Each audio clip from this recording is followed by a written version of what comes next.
ఆత్మబంధువులకి నమస్తే స్వామి.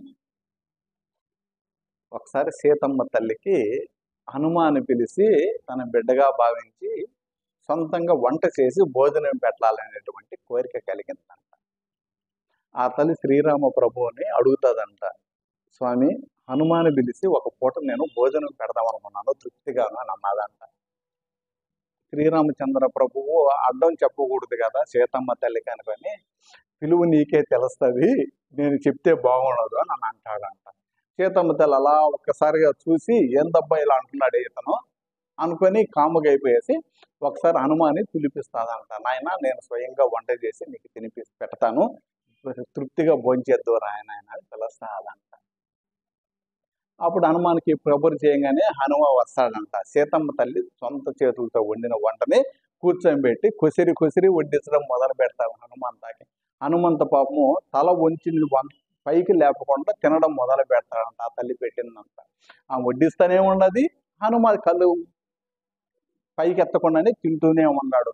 ఆమె స్వయంగా చేసిన వంట అంతా అయిపోతుందంట. ఆయనకు ఒక పక్క కంగారు పడుతుంది, ఏందిరా హనుమ చాలు అని చెప్పలేదు, నా చేతితో చేసిన వంట అంతా అయిపోయింది, ఇప్పుడు ఏం చేయాలని ఆలోచిస్తుంది. అప్పుడు టక్కన ఆమె గుర్తుకొస్తుంది, అంతఃపుర వాసులకి చేసిన వంట ఉంటుంది కదా దాన్ని తెప్పిస్తానని చెప్పి వెంటనే అంతఃపుర వాసులకి కబురు పంపించి మీకు వంట చేస్తున్నారు కదా ఆ వంటని ఇలా తీసుకురండి అని చెప్తాదంట. వాళ్ళకి వండిన వంట అంతా తీసుకొచ్చేస్తారంట వాళ్ళు.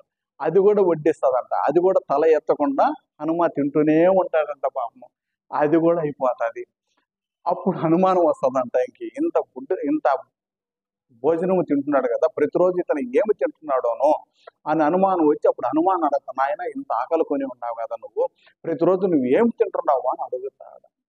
అప్పుడు హనుమ చెప్తాడంట, తల్లి నేను రాముడి యొక్క నామస్మరణ ప్రతిరోజు భుజిస్తాను తల్లి, భోజనం తినన్నమ్మా అని చెప్తాడంట.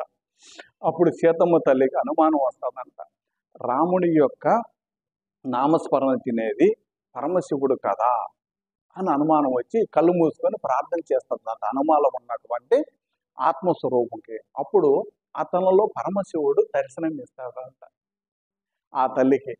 అప్పుడు ఆ తల్లి శ్రీరామ ప్రభువుకి నమస్కారం చేసి, స్వామి పొరపాటు చేశానని నేను, మీరు చెప్పిన మాటని అర్థం చేసుకోలేకపోయినాను అని చెప్తాదంట.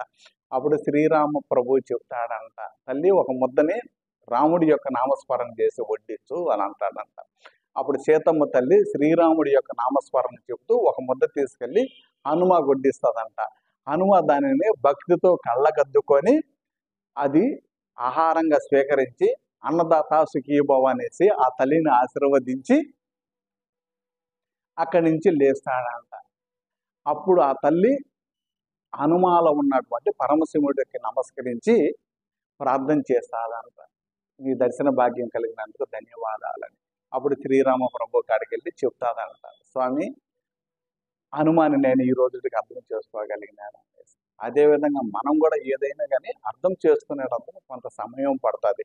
అర్థం కాకపోతే ఎవరినన్నా తెలిసిన వాళ్ళు అడగాలి తప్ప ఎలాంటి అలా ప్రవర్తించామనుకోండి దానివల్ల వచ్చే ఫలితాన్ని కూడా ఎవరికి వాళ్ళమే అనుభవించవలసి వస్తుంది. దానికని అర్థం చేసుకొని మనకి ఏదైనా విషయం తెలియదు, మనకన్నా చిన్నవాళ్ళ పెద్దవాళ్ళ వాళ్ళు ఎలాంటి వాళ్ళు అనేది కాదు, తెలిసిన వ్యక్తిని అడిగి దాన్ని అర్థం చేసుకునేటందుకు ప్రయత్నం చేద్దామండి.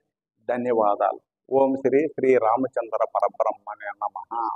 ఓం శ్రీ రామచంద్ర పరబ్రహ్మణే నమః. ఓం నమః శివాయ. హరి ఓం.